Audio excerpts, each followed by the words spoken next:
Good evening students, कैसे हैं बेटा? NCERT class 11 chapter number 4 motion in a plane का क्वेश्चन नंबर 4.5। ध्यान से देखिएगा क्वेश्चन क्या कहता है। Read each statement below carefully and state with reasons if it is a true और फॉल्स। तो बताना है कि इन स्टेटमेंट्स में से ये ट्रू है या फॉल्स है। A B C D E 5 statements दिए रखे हैं, ठीक है। पहला फर्स्ट स्टेटमेंट को देखिए क्या हुआ। Magnitude of a vector is always a scalar. Yes बेटा, किसी वेक्टर का मैग्नीट्यूड हमेशा एक न्यूमेरिकल वैल्यू होता है। न्यूमेरिकल वैल्यू का मतलब स्केलर। तो ये तो बेटा ये वाला जो स्टेटमेंट है ये ट्रू हो जाता है, इट इज ट्रू। तो स्टेटमेंट अगर हम सोल्यूशन में ये लिखें तो हम कह सकते हैं फर्स्ट स्टेटमेंट इज ट्रू, ये ट्रू हो गया, ये स्टेटमेंट ट्रू है। Each component of a vector is always a scalar. किसी वेक्टर का कंपोनेंट हमेशा स्केलर नहीं होगा। क्यों? क्योंकि इसकी कोई डायरेक्शन होती है।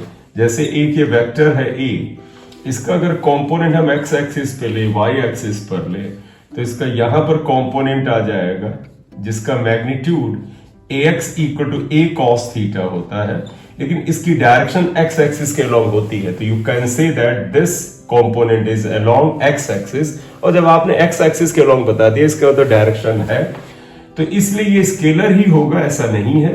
No doubt a cos theta और a sin थीटा जो है ये स्केलर है, लेकिन इनकी डायरेक्शन हो सकती है। करेक्ट?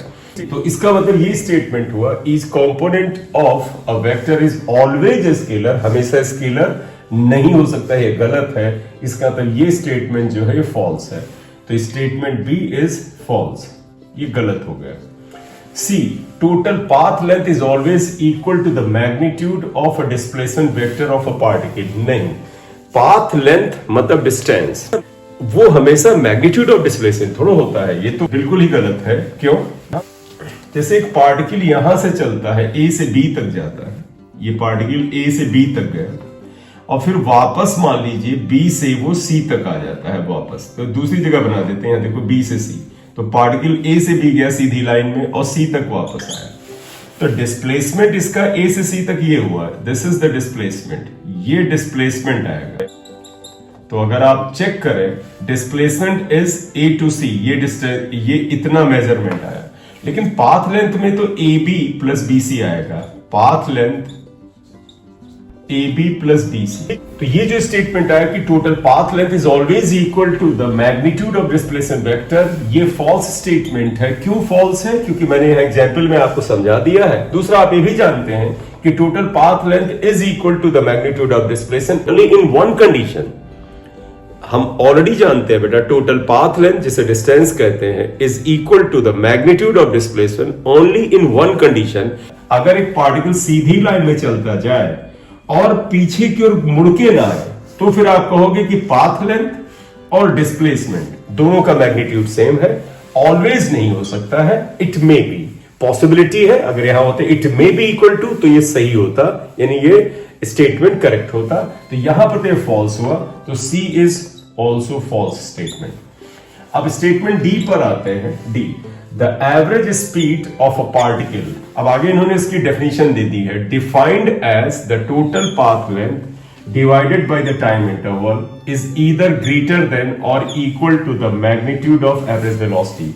आप ध्यान दीजिएगा, आपको याद होगा एवरेज स्पीड का फार्मूला होता था टोटल पाथ लेंथ यानी total distance upon total time,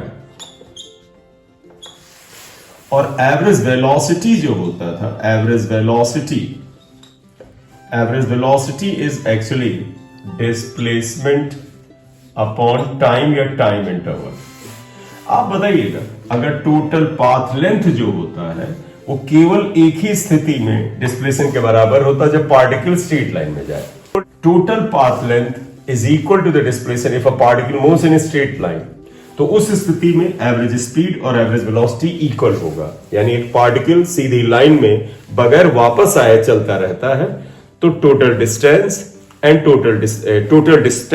and displacement दोनों सेम होता है, और इसलिए टोटल डिस्टेंस और टोटल डिस्प्लेसमेंट से, और इसलिए टोटल डिस्टेंस की वजह से एवरेज स्पीड और डिस्प्लेसमेंट की वजह से एवरेज वेलोसिटी दोनों सेम होता है। अदरवाइज आप देखें अगर पार्टिकल सीधी लाइन में जाए और थोड़ा वापस लौट के आए तो आप पाते हैं कि डिस्प्लेसमेंट इज छोटा, लेस है, and path length is more. और अगर डिस्प्लेसमेंट लेस है तो इसका तो एवरेज स्पीड कम हो सकती है, और पाथ लेंथ क्योंकि आप देखिए यहां से यहां तक जाने ज्यादा है, यानी टोटल डिस्टेंस ज्यादा है, तो एवरेज स्पीड ज्यादा हो सकती है। तो लबोलवाब क्या निकला? Average speed is either greater than average velocity और equal to.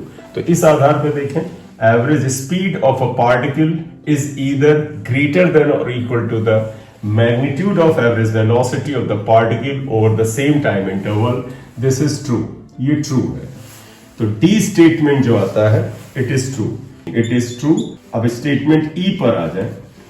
3 vectors not lying in a plane can never add up to give a null vector. null vector मतलब है जीरो मैग्नीट्यूड, मतलब 3 वेक्टर अगर एक ही प्लेन में नहीं है तो कभी भी रिजल्टेंट जीरो नहीं हो सकता। आप खुद ही देखें बेटा, जैसे मैं 3 वेक्टर ले लेता हूं, 3, जैसे एक वेक्टर इधर है, एक वेक्टर इधर है और एक वेक्टर इधर है। अगर हम इनको जोड़ें तो इनका मैग्नीट्यूड जीरो आ सकता है, क्योंकि मैग्नीट्यूड जीरो आने के लिए क्या होना चाहिए? फर्स्ट वेक्टर की टेल और आखिरी वेक्टर का हेड एक तरफ एक ही जगह ज्वाइन होना चाहिए। तो अगर हम इनको जोड़ते ऐसे, ए ले जाते, बी ले जाते और ये सी लाते, और अगर सी आकर के इसके टेल को टच कर लेता तो नल वेक्टर होता, रिजल्टेंट जीरो। लेकिन आप बताइए, 2 वेक्टर इसी प्लेन में है और तीसरा वेक्टर ऐसे हो जाए इस प्लेन में परपेंडिकुलर, तो क्या इनका रिजल्टेंट जीरो हो सकता है? नहीं हो सकता है। क्यों? क्योंकि इन दोनों का रिजल्टेंट इस प्लेन में होगा और तीसरा वेक्टर अगर दूसरे प्लेन में है तो वो एक दूसरे को कैंसिल नहीं कर सकते। तो अगर 3 या उससे ज्यादा वेक्टर अगर कोप्लैनर नहीं है, एक ही प्लेन में नहीं है, तो उनका रिजल्टेंट कभी भी जीरो नहीं हो सकता। इसका मतलब दिस स्टेटमेंट इज ट्रू। तो दिस स्टेटमेंट इज ट्रू। तो ओवरऑल क्या आया? First statement is true, second is false, third is false, fourth यानी D statement is true and E statement is true. Right बेटा? तो ये सोल्यूशन है बेटा इस क्वेश्चन नंबर 4.5 का। अगर बेटा आप पहली बार चैनल को देख रहे हैं तो इसे सब्सक्राइब कर लें। Thank you very much.